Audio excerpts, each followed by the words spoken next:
ଆହୁରି କଲବଲ କରିବ ତାତି। ରାଜ୍ୟରେ ଦିନେ ଦୁଇ ଦିନ ମଧ୍ୟରେ 40 ଡିଗ୍ରୀ ଛୁଇଁବ ତାପମାତ୍ରା।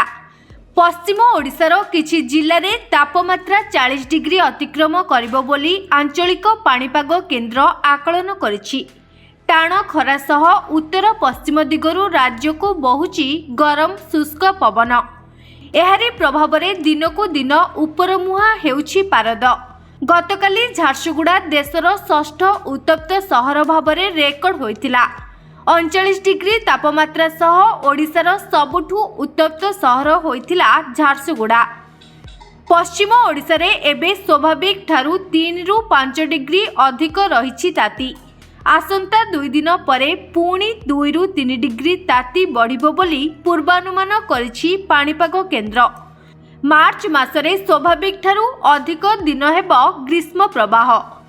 ପଶ୍ଚିମ ଓଡ଼ିଶା ସମେତ ଉପକୂଳ ଏବଂ ଦକ୍ଷିଣ ଓଡ଼ିଶାର କିଛି ଜିଲ୍ଲାରେ ମଧ୍ୟ ତାତି ବଢ଼ିବା ନେଇ ଆକଳନ କରାଯାଇଛି।